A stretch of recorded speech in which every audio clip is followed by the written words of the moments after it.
I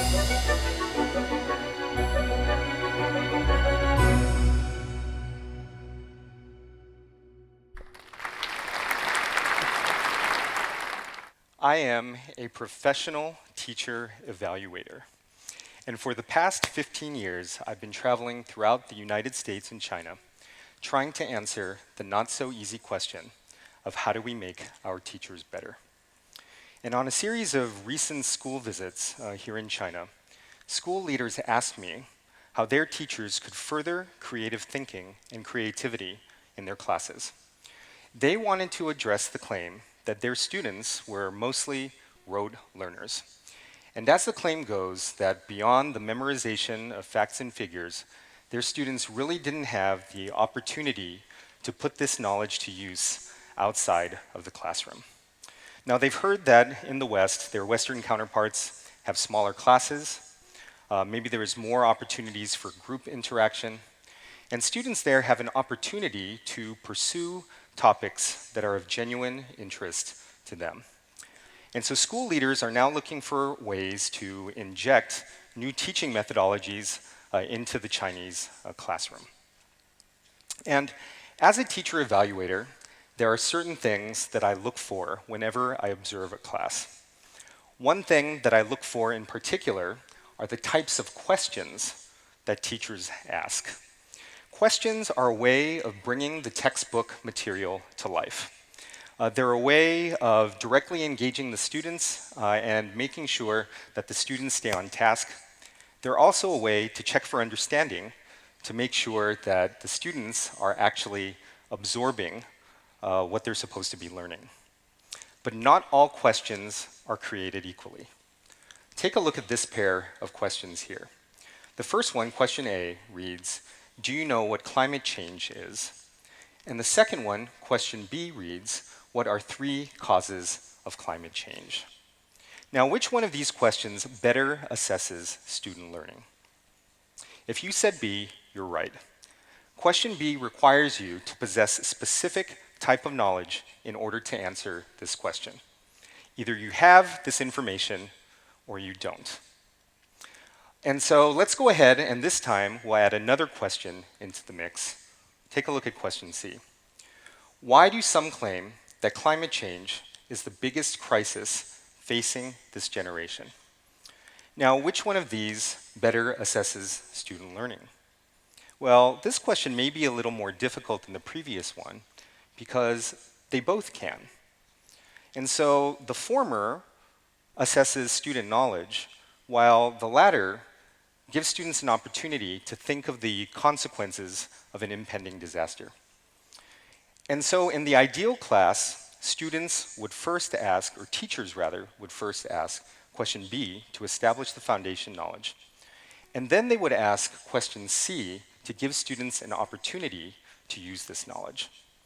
Now, think back to when you guys were in school, and I know for many of us this may be a difficult, painful experience. But think for a second if your teacher only asked you questions like question B. Well, this might be great for trivia contests, but we would never get an opportunity to use or put this knowledge to good use. And think about for a second if your teacher only asked you questions like question C, and these are pretty difficult questions. This might serve to frustrate your learning, and maybe you'd be tempted to give up before you even get started. Now, back to the observations. I went on these teacher observations recently, and we saw different classes, but I noticed that there was something in particular that was lacking. And while the teachers were certainly well prepared, and there was a lot of engagement going on in the classes, an overwhelming 90% of the questions that were asked were of lower order question types. In other words, they looked more like question B. And in 3 of those classes, not one single higher order question was even asked. And so, how does this even happen? Well, asking higher order questions is the key to stimulating critical thinking. And we need to be able to give students an opportunity to grapple with questions that don't necessarily have one correct answer. This is more realistic of the types of situations that they're likely to face when they get outside of the classroom. Now, teachers shouldn't have to bear the responsibility on their own. When it comes to something as important as critical thinking, then it's all of our collective responsibility in order to push students forward. In other words, when it comes to creativity, the door doesn't just shut when the school day ends. And as the parent of school children myself, it got me thinking about the following question. How can we better support critical thinking and creativity in schools by asking better, deeper questions outside of them? Now, as we know, we can study easier questions, we can answer easier questions, and this is great for exams.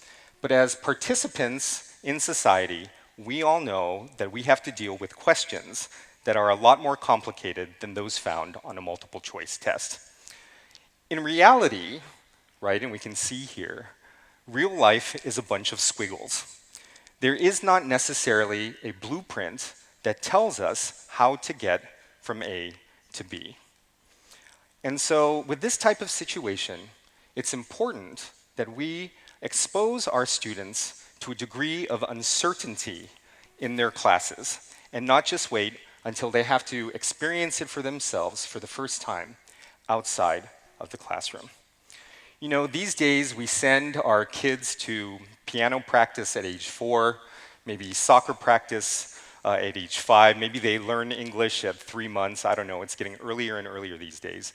But one of the reasons why we do this is to give students an opportunity to learn some subjects or to be exposed to things that they normally wouldn't be able to do outside of the classroom.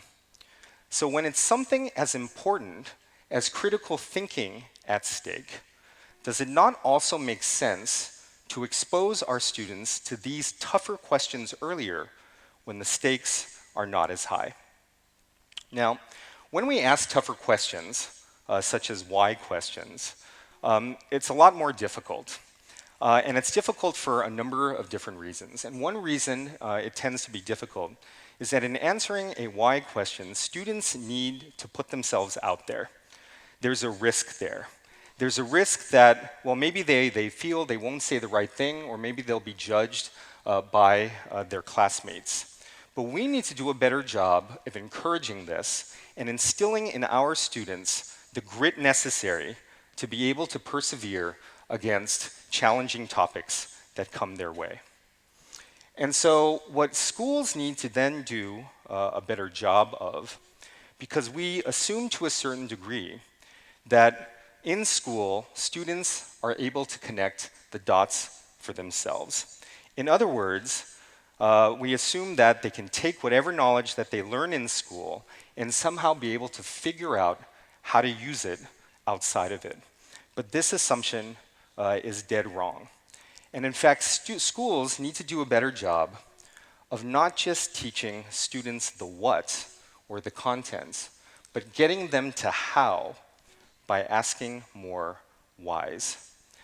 And luckily, we all can play a role in this. In fact, we can ask better questions by inviting others to ask better questions of us.